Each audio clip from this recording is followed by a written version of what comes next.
רבקי אחות ליבי, כמה מכתבים כתבתי לך מאז שאנחנו לא יכולות לדבר.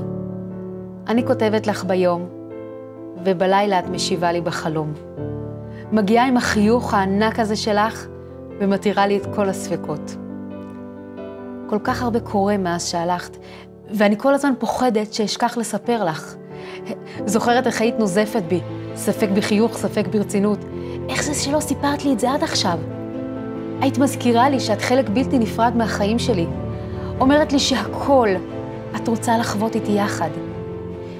כשאני חושבת על זה, רבקי, יש בזה משהו קצת לא הוגן. הרגלת אותי למשהו שכל כך חסר לי עכשיו. 5 שנים ו9 חודשים חלפו מאז שעזבת. 290 שבועות של זיכרון וגעגוע. יותר מהכל למדתי שהזמן לא מרפא את הגעגוע, הוא רק מחדד אותו. צובע אותו בצבעים עזים ומדגיש עוד יותר את מה שאיננו. ואת כל כך איננה. אבל 2.25 לפני שנכנסו המחבלים לבית שלך, בשיחה האחרונה שלנו, ביקשת ממני בין השאר שאשאר חזקה, כי זה נותן לך כוח. אז אני משתדלת, רבקי, רק בשבילך. אין לך מושג עד כמה. זוהי תקופת המונסונים בקטמנדו. חודשיים של גשם ללא הפסקה. העננים האפורים תופסים את מקומה של השמש החמה, צובעים באפור את רכס הערים המושלגים של האנפורנה. הגשם מצליח להניס את המטיילים הישראלים הרבים שגודשים את המקום.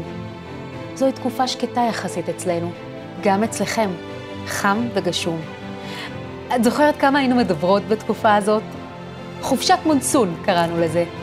מנצלות את השקט, קוראות את אותם הספרים יחד, ושרות בשתי קולות את השירים שהכי אהבנו לשיר. זוכרת כמה דיברנו על הבית החדש שלכם? גם הניתוקים הרבים בשיחות שבין הודו לנפאל לא יכלו לה להתרגשות שאחזה בך בקול בכל פעם שדיברת על בית חב"ד שלכם. הערתם באלמות של אור לכל נשמה יהודית שדרכה על המפתן, ורציתם כבר לחגוג עם כולנו את הפתיחה החגיגית שלו.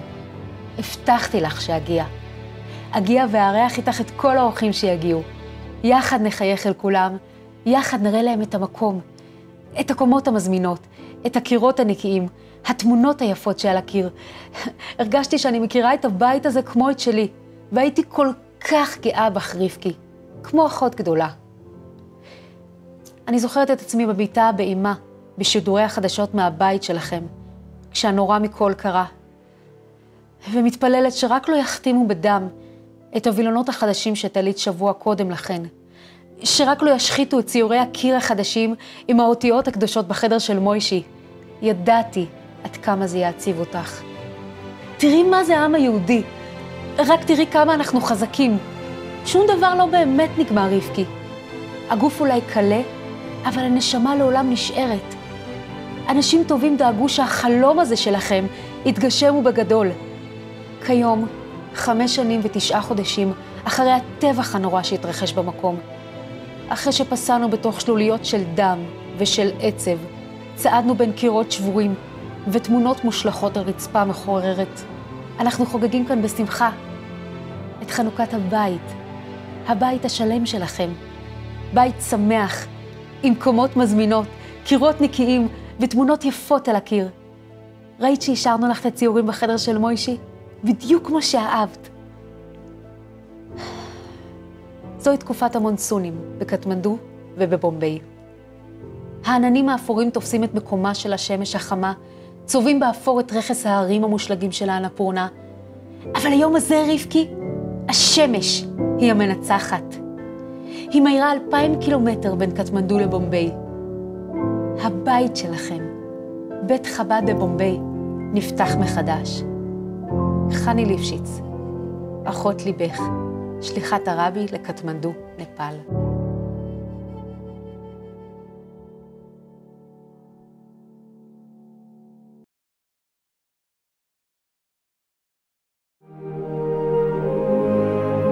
לכבוד ידידי עוז, חסר לי מאוד.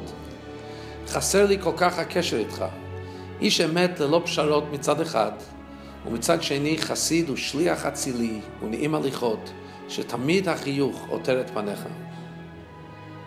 פירוש המושג לכתחילה הריבר למדתי ממך גבי, כשיום אחד, לא יותר מכמה שנים בודדות אחרי שהגעת למומבאי, התקשרת והודעת בחגיגיות שמצאת מקום לקנות עבור הבית חב"ד. על שאלתי, מה בוער כעת לקנות בניין כשבקושי התאקלמת על המקום? ענית בשיא הפשטות. אף אחד לא רוצה להשכיר לי מקום. ובמילא, אם אי אפשר להשכיר מקום, הרי זה סימן שצריכים לקנות מקום. ואכן, עם החן המיוחד שלך והחיוך הכובש לבבות, ומהר מאוד, בית חב"ד מומבאי בבניין נארימן האוס נהיה למציאות בשטח. גבי היקר, רק אחרי שאתה איננו פה בגשמיות לנהל את הכל בסגנון הפשטני שלך, כאילו הכל כל כך פשוט וקל, אנו למדנו בדרך הקשה ביותר עד כמה באמת פעלת באופן ניסי ולמעלה מדרך הטבע לחלוטין. ממך למדתי שהגישה צריכה להיות מה שיותר חסידי ודבוק, ואז ההצלחה מובטחת. גבי, נתראה בעזרת השם בקרוב, והרי חסידים אינם נפרדים, חסידים גזגן זך נישט, שהרי סוף סוף נתראה עם הרבי פה למטה בגוף, אמן כן יהי רצון. ידידך, אוהבך בלב הנפש, יוסף חיים.